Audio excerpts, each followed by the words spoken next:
Welcome back to LimQ Plus, everyone. On this channel, I'm 100%ing Breath of the Wild by a bit every day until Tears of the Kingdom, the sequel, comes out in 143 days. We're getting closer once again. The year is almost over. We're almost in the years of the kingdom. Tears of the Kingdom. It all makes sense now. Anyway, I wanted to talk to you today about my speedrunning story. Yesterday I was explaining how I got into video games in the first place and wanted to elaborate a little bit more how I started speedrunning, why I started speedrunning. So I'm not gonna be as detailed, but instead only focus on speedrunning stuff. So for me, I was introduced to speedrunning in around 2015 from a good friend. Back then he was a little bit older than me. And he also already had his own apartment. One of the first people I knew who had their own apartment living by themselves. So me and the boys, we would hang out there quite often because there were no parents there and stuff. We could just do whatever we want, order the food we want, play the games we want, etc. And sometimes we would have these LAN parties there. Something that people don't do as much anymore, but dude, I miss LAN parties. I don't know if there's any LAN party enjoyers. Like, you don't even have to play LAN games. You can just play like an MMO together or something in the same room. That shit's so fun. But anyway, during one of these LAN parties, the event called Awesome Games Done Quick was happening in the winter, I think, of 2015, which is, at least used to be, and I think it still is, the biggest charity marathon for speedrunning, where there's a bunch of different games. People go on there and speedrun and explain how the speedrun works, and it's 24/7, so it's always something great to have on in the back. And that's exactly what I liked about it so much. We would always have the stream on in the back and randomly learn some cool facts about a video game that I either already knew or didn't know, and I thought the people playing it were really cool, really good at the games, and it was very impressive. Sometimes I recognized some games that were playing, like I said before, Super Mario World, which was one of my favorite games growing up. So seeing it absolutely obliterated, especially with the glitch that's very popular you can do there, and like the first level where you can essentially rewrite the game code with Koopa shells to immediately get to the credits, blew my mind. And there was also this 96 exit speedrun for Super Mario World, where you do all the levels, and I saw levels that I had never found as a kid, and I thought it was super impressive. But that's it. Since then, I always was excited for the Awesome Games Done Quick events. They would always come on twice a year, once in the winter, Awesome Games Done Quick, and once in the summer, Summer Games Done Quick. I watched them all the time, and then after Awesome Games Done Quick 2017, which is much later, I already lived by myself at this point. I was a League of Legends player back then, and one of the League of Legends players I liked watching was I'm a Cutie Pie. That guy is just like an ADC, attack damage carry player. He was a bit goofy, just having a good time, but he was funny, he was entertaining. And since he was really high rank in League of Legends, sometimes when he was waiting to find a high level game, he had so much time that instead of just waiting in the queue times, he would play Breath of the Wild. This was when I wasn't really into Nintendo, but Breath of the Wild sounded really cool to me because I had played Twilight Princess, like I said yesterday, and it was one of my favorite games of all time. So I was interested to see how Breath of the Wild looks. And I watched him play it a little bit. I thought it was fun, but not fun enough to warrant me getting a Switch now all of a sudden. So I think it was fun, but yeah, just fun. That's pretty much it.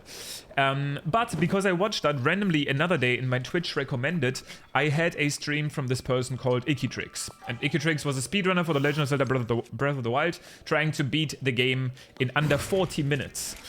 This was an old any percent route featuring Amiibo. I actually have a video on my YouTube channel, my main channel, where I react to this old speedrun from Ikitrix. It's completely different than it is now, but already very skilled. Ikitrix was a goated runner of this game. I remember I enjoyed hanging out in that chat and getting excited for when Ikitrix was on good pace to beat the new world record. Just like most people when they first start speedrunning, it's a cool feeling to be able to say like, I was there. Once you actually speedrun yourself, you realize that that's a little bit frowned upon because some people literally only watch to see the records, not the suffering and the struggling. But it doesn't matter. It's natural. I get it. But that being said, after watching those speedruns for like a month or two, I had real life stuff coming up again, so I kind of dipped out. Until, again, I brought this up yesterday, I went to this gaming bar later this year in October and met this guy that reminded me that Super Mario Odyssey is coming out soon. The new Mario, 3D Mario game for the Switch. And I was like, well, I used to love Mario. You know, Super Mario World was the game that got me into speedrunning at first, and it was my favorite childhood game, so I should probably check it out. And what do you think? The first stream I click on it's a speedrunning stream. I mentioned this yesterday. I saw somebody with 1,000 viewers named I Am Tendo trying to beat, I think it was Mario Odyssey in under 1 hour and 20 minutes. That's where we were at. This was like literally day 1 or day 2 after the game came out. People already had gotten the game early and had done some early speedrun routing. So that's where it started right away. And I thought it was super cool. In fact, it was so cool this time that it pushed me. Also, I was working at the time, so I actually had some money. It pushed me into buying my own Switch at Christmas that year, 2017. And I did. And I tried learning speedrunning Super Mario Odyssey. I joined the Discord server. I made a bunch of friends. One of my earliest speedrunning friends is called Suez. He's quite a bit younger than me. He lives in the UK, and we were both kind of racing to improve our Odyssey times. And I really enjoyed it. I started streaming more. I took the game more seriously. And I transitioned from being a random casual League of Legends streamer to a Mario Odyssey speedrunner. My first Mario Odyssey speedrunning streams are literally a webcam pointed at my screen. I had the webcam racked up on a bunch of books, and I just had put the time on. And eventually also got my first a sub 1 hour and 10-minute run, and I was pretty proud of that. Later that year, I improved more and more, and I eventually pushed my time down to a 105 in the summer of that year. A 105.34, I think was the time.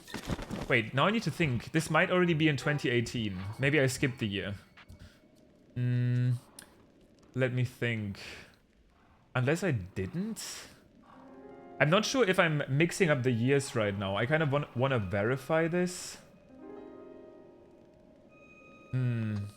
Because I also did some longer Mario Odyssey categories later, like Darker Side. I think this must have been... Yeah, my 105 must have been in 2018. But I remember I was watching the runs at GDQ as well. Again, Games Done Quick, Mario Odyssey made it there. I was hanging out in this speedrunning streamer called Nicro Vida in his chat a lot. He was kind of like the best player at the game at the time, and I was just a full-on Odyssey speedrunner. At the same time, my PB must have been in 2018. I kind of skipped the year there. But again, I was working at the time, and I really liked Odyssey, and that was basically my biggest hobby next to working and going to the gym. So that's pretty much all I did, and then I played Odyssey, I streamed it, and I got really obsessed with it. Now, one project that I did during the Odyssey times was something called a BTT, a sheet that tracks the best movement. This was together with another speedrunner called Equan. We both came up with this idea to make this sheet that tracks the best movement possible from one moon to another. And this actually took off very much. I made the first Mario Odyssey BTT video, which was a collaboration, basically an edit of all of the best possible movements spliced together to show the best humanly possible speedrun, which is not a task. This is all done by humans, just spliced, like spliced together.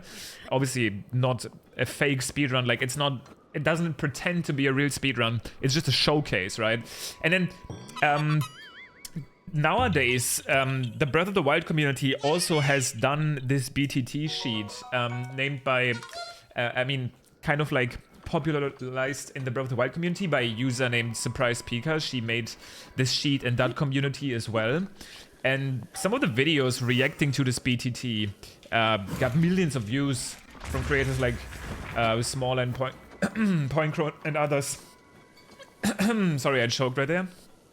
Anyway, that's kind of like my legacy in Odyssey, that I started a sheet, and I did a lot of speedruns again until 2019, when I don't know what's going on. I'm very sorry, but that's the problem with live recording. Maybe it's kind of dusty in this room. Whew. Anyway, I should probably have some water. That's what happens when you talk a lot. I'm very sorry. Anyway, I did a lot of speedruns, and in 2019, I talked about this yesterday, I got into Breath of the Wild because I did a 24-hour stream of mostly Odyssey speedruns, and one of my friends told me that I should check out Breath of the Wild finally as a player myself. I did. I immediately wanted to speedrun it because I got that speedrunning video in my recommended. I made tutorials in it, and it kind of went from there. Now, one detail that I had missed out on is that while I was speedrunning Odyssey, my second biggest passion, other than actually playing the game, was commentating speedrun races. So one thing that's quite popular in speedrunning, because we don't really have a 1 versus 1 mode, right, like a lot of other games, is to do races. So 2 players start their speedrun at the same time, and whoever finishes it first wins. These races were very popular in Odyssey, and I used to commentate a lot of them for the community. People really enjoyed my commentary. I love commentating. This is what most of my YouTube videos got popular for, right? Either reacting to something or commentating a speedrun. So naturally, I really enjoyed doing it. And at one point, there was this organization, this new speedrunning organization called Global Speedrun Association, that hosted a Mario tournament. Mario Odyssey tournament, and I was interested in commentating it. They reached out to me if I wanted to do it. I said yes. They really liked my commentary. I liked what the organization was trying to do. They've kind of changed what they're doing these days. I'm no longer part of them. I used to be, because I thought they were planning on making a new GDQ style speedrunning event, but no shade. A lot of the guys that are in this organization right now are great people. We just had different goals, basically. But again, what was huge for me about the organization is that a lot of very popular speedrunning figures, at least for the time back then, and still are now, were part of this organization. One of them being Cheese, back then known as Cheese05. I had heard a lot about Cheese because he was mentioned many times in Summoning Souls videos. Summoning Soul is obviously a massive creator for people getting into speedrunning with his world record progression videos. I forget that a moblin can even be frozen in there sometimes. So I was like, oh my god, this is like Cheese, the guy from the Summoning Soul videos. I'm talking to Cheese now. And we actually became friends, and at one point Cheese was like, yo, do you want to go to Games Done Quick this winter? And I was like, what? You can just go there? I thought only like the best of best speedrunners go there, but he was like, nah, you can just get a ticket, you can register, you don't have to run there. And I thought, that sounds great, I want to go there. So I saved up money for a flight, and Cheese managed to figure out, help me figure out how to register for the event. And I went to my first GDQ. This was in 2018 as well, 2018. The 2018 Awesome Games Done Quick. In January 2018, I said 2018 like 70 times, which was in Maryland. And this was amazing. Meeting so many people that also liked speedrunning for the first time in real life motivated me so much to become a speedrunner myself full time. That starting in 2018 is where I really took streaming more seriously. I would do longer speedruns, I would do longer streams, I would start to do some YouTube videos other than the BTT. I actually helped Smallland with his Mario Odyssey task project, which is no longer available on YouTube, but this was a big project for the community at the time. So I was talking to Smallland when he had like 2,000 subscribers, and we were working on this project together. And I went to every single GDQ ever since, at least the ones that actually happened in person, because I liked that event so much. And this is all because I was more involved with speedrunning commentary. And it stayed that way. I helped GSA, the speedrunning organization, to plan more tournaments, and eventually they also had a real speedrunning event in 2019, which is when I just had transitioned to Breath of the Wild from Odyssey. I got to go to that. That was called Pace. And then the bigger, one of the other big steps for me, which was huge, was that in that same year, 2019, in the summer, during Summer Games Done Quick, after I had made so many new friends in the Breath of the Wild community and I made the tutorials, I was asked by Volhaik Song, who was the runner for Breath of the Wild that year at Games Done Quick, to commentate the run from the couch. So it had gone full circle. I went from being introduced to speedrunning from these GDQ events and being in awe to actually being a part of one of them. In 2019, being on the couch commentating Volak Song's Breath of the Wild any % speedrun. That was a lot of fun. I really enjoyed it. The run was very well perceived. I ended up going to GDQ again in 2020 while still speedrunning Breath of the Wild. Then COVID happened and all of the events shut down for a little bit. But in 2021, I actually was able to run this game for GDQ myself. At the Summer Games Done Quick event in 2021, they accepted my speedrun for all dog treasures, where you feed all of the dogs, which is a wholesome run, great for an event like that I did from an online setting, obviously, because of COVID, and the event wasn't actually happening in person, but still. So I was actually running at one of these events now, where I used to think these runners are so awesome, so I'm pretty proud of that. That's always a cool story. And then basically we're getting to this point in 2022 where, again, there was a GDQ this summer and I actually went there, but just to have fun with friends. I met a lot of the other Breath of the Wild runners there, like Player 5, who's the world record holder, Sotarp here, Gnome, and a bunch of Breath of the Wild people. And that was a good time. And I'm planning to, whenever there's another Games Done Quick event to be back. Also, that being said, there is actually one coming up fairly soon in January, also in Games Done Quick 2023, where Player 5 is running The Legend of Zelda Breath of the Wild any %. It is going to be an online event, but I'm going to be commentating that speedrun as well, so make sure to maybe check in when that happens. Would be cool to see you there. That being said, I did leave out one. I mean, there's so many details that I can't really go over in a short video like this. But what I did leave out that I wanted to quickly tell you is that one story where I really thought like, oh wow, it's come full circle and I don't know how I got here. Is that during that event I mentioned briefly earlier in Maryland, not Games Done Quick, but PACE, the event that the Global Speedrunning Association hosted that I became part of. When I got there, that was the time when I actually got picked up by Cheese and Siglemic at the airport. They both wanted to go to the event. And then I think it was it just, I think it was just, wait, was it Simply's mom that picked us up? Oh no, I don't know. But like, I ended up being in the car with like Simply, Cheese, and Siglemic, some of the speedrunners I'd always heard of from the SM64 scene. I was sitting in that car being like, oh my god, I'm famous now. This is basically Hollywood. I remember this is a very cool memory for me. And it's cool to see so many other speedrunning creators do so well these days.